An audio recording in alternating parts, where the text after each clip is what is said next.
Olá, tudo bem? Como vai você? Espero que você esteja bem, sempre bem. Sou Rivaldo Machado, seu professor de Geografia aqui do SAI Digital.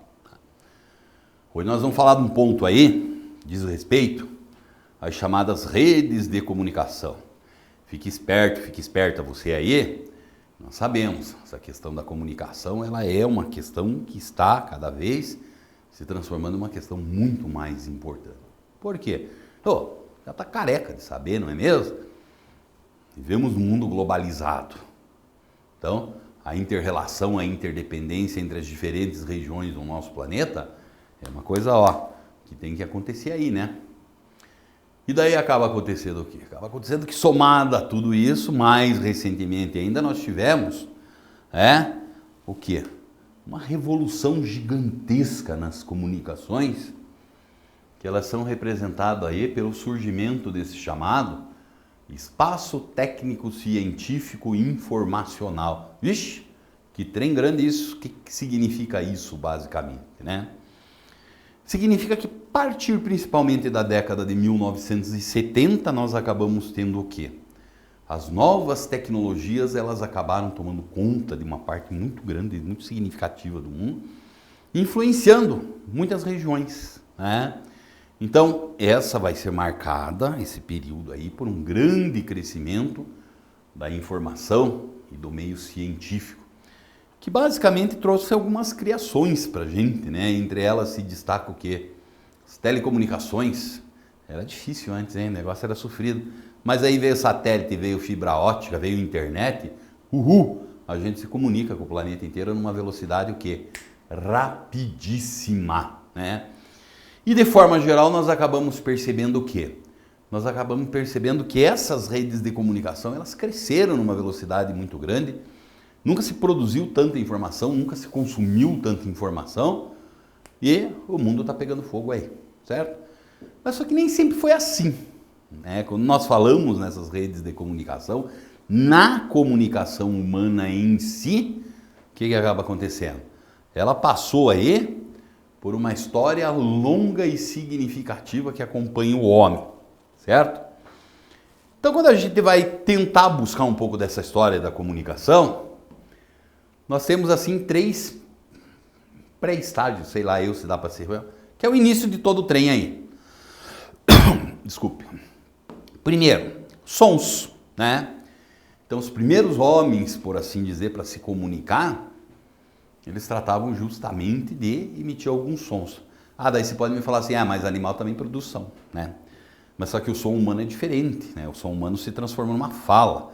Ele transmite ideias, não só sentimentos, né?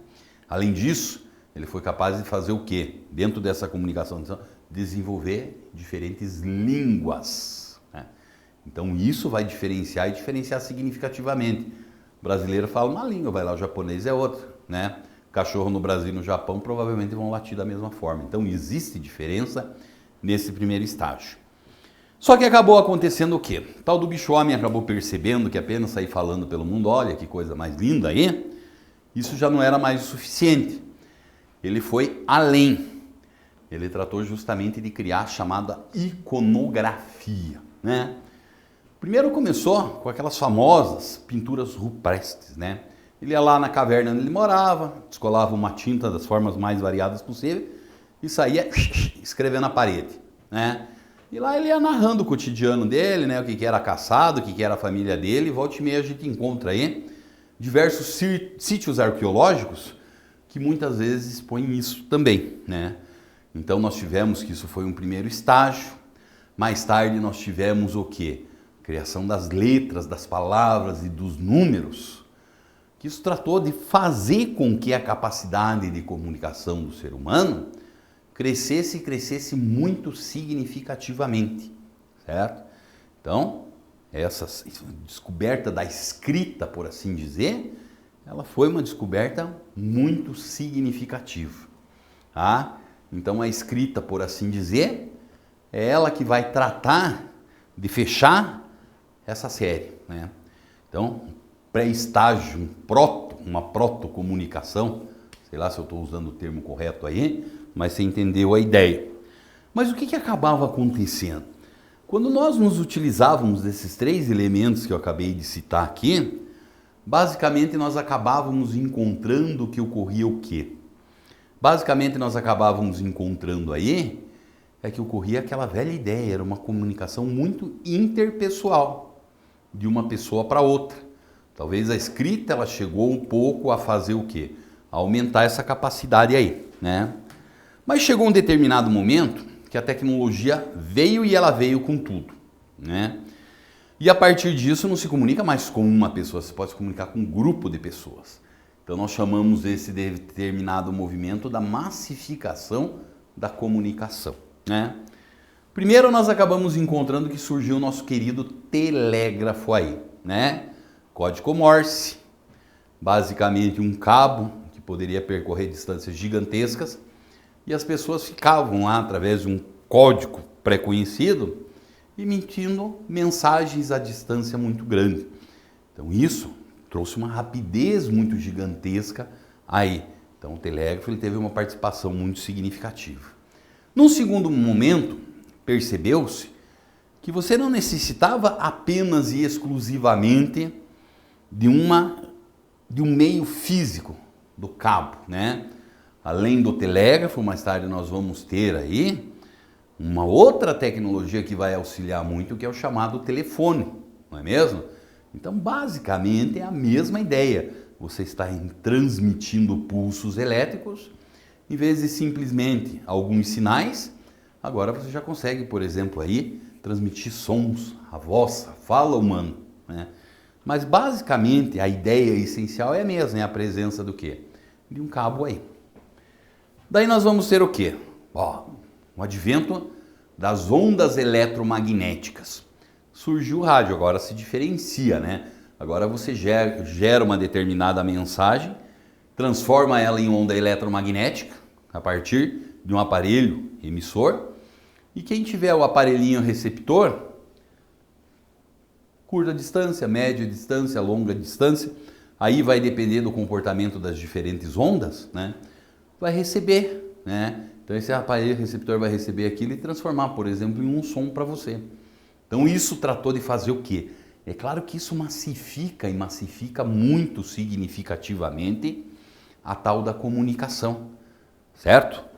E nesse mesmo sentido nós acabamos tendo, da mesma forma que o telégrafo ele evoluiu até chegar ao telefone, o rádio ele foi assim o primo distante que nós tivemos da televisão, né?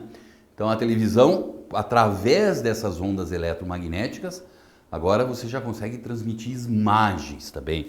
Isso tratou de se massificar, tanto o rádio e a televisão, com uma velocidade muito grande no mundo, né? E a gente não pode esquecer aí, né? A partir da década de 70 e 80, surgiu na vida das pessoas uma coisa que ela acabou se transformando em uma questão essencial até os dias de hoje, uma massificação completa dessa comunicação, que daí acaba ocorrendo através da internet, né? Internet também, meu filho, no começo ela começa através dos chamados pulsos elétricos, pode até usar uma onda eletromagnética aí, principalmente um satélite, uma antena ou coisa parecida, né? Mas por outro lado nós acabamos tendo o grande crescimento dessa internet, sem sombra de dúvida, se deu aí por o advento de uma nova tecnologia, que é a chamada fibra ótica.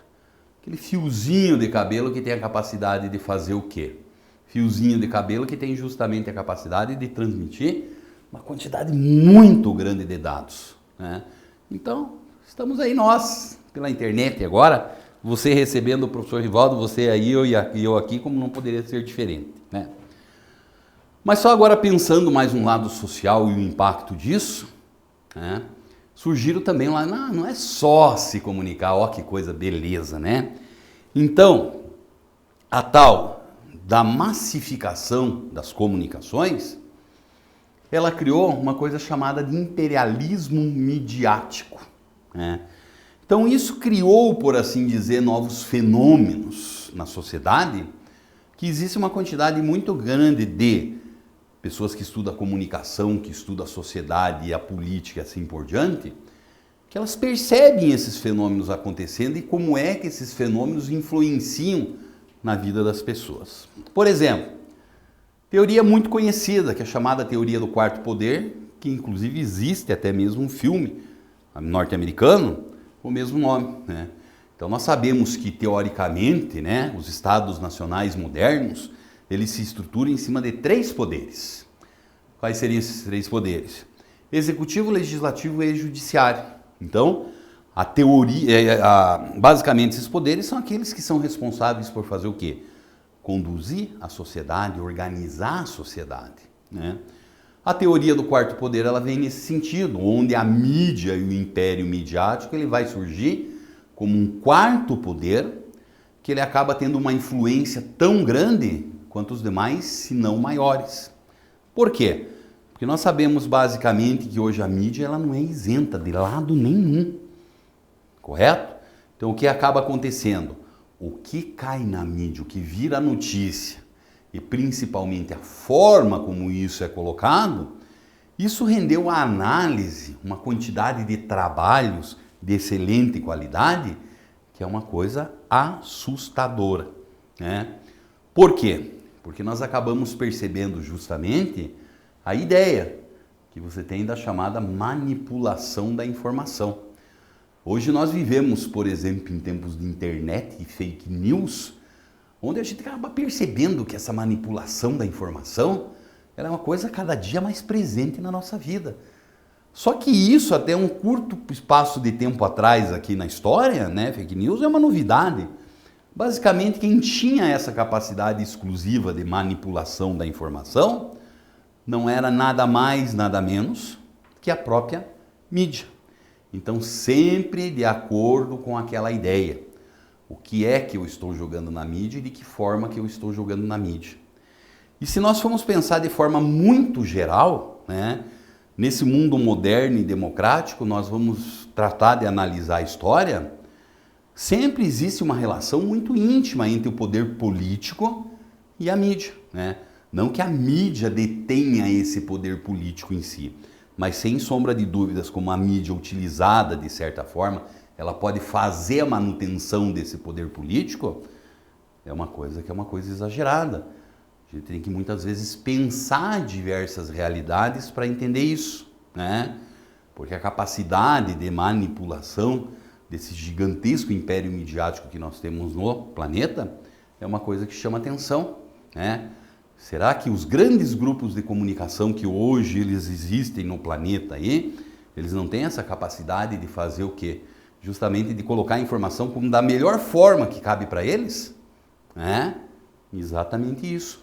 Será que os governos, de forma geral, não podem ir buscar na mídia também um apoio? Por exemplo, a grande empresa que existe, ela pode buscar justamente apoio. De que forma? O governo não vai lá muitas vezes e anuncia, ele paga os serviços disso, só que o governo também trata de fazer o quê? Muitas vezes escolher, publica aqui, publica acolá. Será que isso é correto? Toda uma mídia do governo sendo, por assim dizer, jogada nos meios de comunicação e sendo paga por isso? Então, por isso que você tem um determinado momento, o que acaba acontecendo? Vai lá um governo e se aproxima de uma mídia. Um outro determinado momento ele se afasta, né? Ele joga mais dinheiro nessa empresa, menos dinheiro naquela. Será que é correto também, a partir do momento que você elege essa ou aquela e deixa uma parte da mídia fora, né? Então isso é para muitas vezes a gente pensar muitas realidades que nós estamos vivendo no mundo hoje e que essa mídia tem essa capacidade de manipulação, né? E é assim, a mídia boa é a mídia que vai tratar de fazer o quê? Pensando na ideia do governo, aquela que apoia o teu governo, né? Ela joga as notícias como você quer ouvir. Eles não são bobinhos, eles sabem muito bem para quem eles estão falando, né? E a mídia ruim é aquela que fala o que você não quer ouvir. Vai contra. Não, essa não presta de jeito nenhum. Então a gente esquece todo o passado, toda a história, não sei o quê, e vamos pensar a realidade que nós encontramos agora, plena e exclusivamente. Tudo bem? Tudo legal? Ah, essa ideia de se pensar a mídia é uma coisa muito boa. Grande abraço para você.